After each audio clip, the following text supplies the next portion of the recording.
નમસ્કાર મિત્રો, વિડીયોમાં તમારું સ્વાગત છે। જી હા મિત્રો, અત્યારે હાલ મોટા અને મહત્વના સમાચાર સામે આવી રહ્યા છે। તો મિત્રો, સમાચારમાં વાત કરીએ તો હાલમાં જ પ્રખ્યાત એવા સ્વામિનારાયણ સંપ્રદાયનો વિવાદ સુરેન્દ્રનગરમાં પણ પહોંચ્યો છે અને રઘુવંશી સમાજ લાલ ગુમ હોવાનું બહાર આવ્યું છે અને તમામ સમાજ અને તમામ સંપ્રદાયને સાથે રાખીને કાયદાકીય કાર્યવાહી થવી જોઈએ તેવી માગણી કરવામાં આવી છે।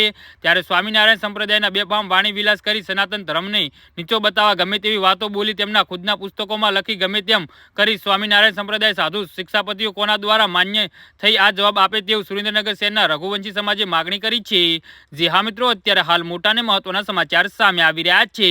તો મિત્રો, સમાચારમાં વધુ વિગતવાર વાત કરીએ તો શિક્ષાપતિ અંગ્રેજો પાસે રજૂ કરનાર સહજાનંદ સ્વામી કેમ ભારતનો પ્રજા બંધુઓ સાથે ન રહ્યા માટે કાળા પાખડીઓ બોલવાનું બંધ કરો ને વેલ્યુ તો થડની જ થાય, થડ પૂજાય પરંતુ ડાળીઓ કદી પૂજાતી નથી, તે સ્વામિનારાયણ સંપ્રદાયને ભૂલવું ન જોઈએ। આક્રોશ સાથે રઘુવંશી સમાજે ન્યાયની માગણી કરી છે। જે હા મિત્રો, તો આના વિશે તમારું શું કહેવું છે તો નીચે મારી કમેન્ટ બોક્સમાં જરૂરથી જણાવજો અને અમારી યુટ્યુબ ચેનલને સબસ્ક્રાઇબ કરવાની ભૂલતા નહીં। વિડીયો પૂરો જોવા બદલ તમારો ખૂબ ખૂબ આભાર।